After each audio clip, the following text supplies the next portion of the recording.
Bonsoir. C'est avec une détermination toute particulière ce soir que je viens représenter Jean-Christophe Cambadélis et le Parti socialiste au sein duquel je suis en charge depuis maintenant plusieurs années de la lutte contre l'extrême droite. Pourquoi est-ce que je suis en charge de la lutte contre l'extrême droite? C'est parce que, au-delà d'être d'un territoire, la région Provence-Alpes-Côte d'Azur, qui a l'habitude de faire parler de lui pour la forte présence de l'extrême droite, je suis particulièrement engagée. J'ai été élue de Fréjus. Fréjus qui a donné le plus jeune sénateur de la Ve République d'extrême droite. Alors, puisque c'est à titre individuel qu'on nous invite aujourd'hui à nous exprimer devant vous, je vais vous parler de ce qui fait que depuis 2002, 21 avril 2002, jour qui a profondément marqué mon engagement au Parti socialiste, qui fait que depuis le mois de mars 2014, jour où ma ville a basculé aux mains de l'extrême droite, je suis profondément résolue à faire de ce combat contre l'extrême droite et contre le Front National en France le cœur du combat qui doit animer et qui anime aujourd'hui la socialiste que je suis. Oui, j'habite en Provence-Alpes-Côte d'Azur. Et habiter en Provence-Alpes-Côte d'Azur, ce n'est pas juste un simple, une simple promenade. Habiter dans une ville Front National, non plus. Et ce soir, j'ai envie de vous parler de cela, puisque l'on s'interroge beaucoup, puisque souvent on nous dit il nous faut aujourd'hui imaginer ce que serait demain la mise en œuvre d'un programme du Front National aux responsabilités. Moi, je suis venue vous dire que cela existe. Je suis venue vous dire que ce n'est pas uniquement dans la fin des années 30 qu'il faut aller chercher les exemples. Nous en avions déjà en 95. Ça s'appelait Marignane, ça s'appelait Vitrolles, ça s'appelait Toulon. Nous en avons aujourd'hui, pas de simples exemples, nous avons 14 villes qui fondent les territoires de notre République, hélas, qui sont une partie de notre République, et où le Front National non seulement prospère, mais est à l'œuvre pour décliner le projet qu'il entend bien demain mener s'il arrivait aux plus hautes responsabilités. C'est donc pas uniquement une vue de l'esprit face à laquelle aujourd'hui nous sommes confrontés, mais bien à des bilans, bien à des actes concrets sur lesquels on peut non seulement s'appuyer pour mener des oppositions telles que celles que nous menons collectivement ce soir, malgré nos déclarations individuelles, mais aussi pour organiser ce qui doit être le combat et ce qui doit être la résistance. Oui, ils ont gagné à peu près 14 villes. Je dis 14 parce que j'englobe, et je crois que c'est important, l'ensemble des villes qui sont dirigées aujourd'hui par l'extrême droite. Qu'elles soient plus ou moins cachées, qu'elles soient plus ou moins marines, bleu marine, ou qu'elles soient, comme cela peut être le cas dans une partie du département du Vaucluse, depuis longtemps aux prises et aux mains d'un certain nombre de relents xénophobes et racistes. Alors, s'ils ont pu gagner ces 14 villes, c'est bien parce que depuis un certain nombre d'années, une espèce de fascination s'est exercée autour de, soi-disant, je l'entendais tout à l'heure dans des propos qui m'ont précédé, des diabolisations. Oui, nous ne savons pas ce que c'est que la dédiabolisation. Nous ne savons pas ce que c'est quand Marine Le Pen parle du Veldiv, quand Marine Le Pen s'en prend dans la ville dans laquelle je réside, tous les jours un peu plus aux musulmans qui ne demandent qu'une seule chose, c'est d'avoir la liberté d'exercer leur culte. Et pourtant, cela a fonctionné, à grand renfort de médias, mais pas uniquement. Aussi avec une espèce de fascination mortifère parfois de la population qui s'est laissée séduire par cette idée ou qui en tout cas a eu pour elle l'excuse de la communication de voir l'extrême droite se présenter sous un meilleur visage, se présenter à ceux qui voulaient bien le croire en tout cas.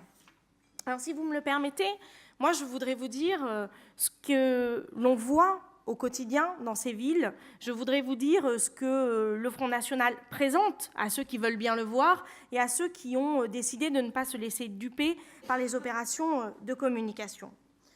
Ce que l'on voit dans ces villes FN, c'est des opérations de communication totalement totalitaires. Quand je dis totalement totalitaires, ce sont des journaux municipaux à Hénin-Beaumont, à Béziers, à Beaucaire, qui font non seulement l'éloge des municipalités, vous me direz, c'est de beaux jeux, mais qui utilisent l'argent public pour de véritables opérations, non seulement de désinformation, mais y compris de communication xénophobe. Est-ce qu'il faut ici rappeler les trains qui étaient sur le journal municipal de Béziers? Est-ce qu'il faut ici rappeler les soi-disant tentes de Rome qui n'ont jamais existé, qui étaient sur les journaux municipaux d'Hénin-Beaumont? Ou faut-il encore rappeler à Fréjus les soi-disant hordes de Roms qui étaient venus s'installer dans la ville? Peu importe la vérité, puisque la vérité leur appartient dès lors qu'ils la communiquent. Peu importe, y compris pour leurs électeurs, d'aller chercher si l'information est réelle, puisqu'ils sont prêts à accepter n'importe quelle vérité qui serait déclamée par leurs élus d'extrême droite. Personne ne peut faire semblant non plus, dans ces villes, de ne pas voir les journalistes pris pour cible individuellement, non pas au nom de leur rédaction, mais bien en leur qualité individuelle dans les journaux municipaux, pour avoir osé informer sur, on en parlait avec un certain nombre d'organisateurs, la présence de sociétés proches de M. Chatillon, qui ce soir a très envie d'être parmi nous, ou encore pour avoir informé sur un certain nombre de marchés publics, pour avoir informé sur un certain nombre de manquements aux règles de la publicité, pour avoir informé sur la réalité des personnels politiques qui sont au premier rang dans ces municipalités. Faut-il aussi rappeler à ceux qui ne voudraient pas le voir que ce sont plus d'une centaine de personnalités politiques investies par le Front National qui ont été pointées du doigt pour avoir tenu des propos antisémites, pour avoir tenu des propos xénophobes, pour avoir tenu des propos homophobes, sans jamais avoir été sanctionnés. Ni hier, ni aujourd'hui, plus d'un an et demi après les élections cantonales où cela a été le cas. Ont été cités tout à l'heure un certain nombre d'exemples qui ont été rendus publics ces derniers jours dans des documentaires télévisés, mais c'est le quotidien dans ces villes. Les responsables aujourd'hui de tous ces groupuscules néo-nazis font les bataillons des organisations municipales. Faut-il rappeler également qu'ils sont près de 30% dans ces villes à avoir aujourd'hui démissionné, non pas sur des déclarations qui seraient celles d'opposants politiques, mais il faut prendre le temps de lire, d'écouter ce que sont leurs mots.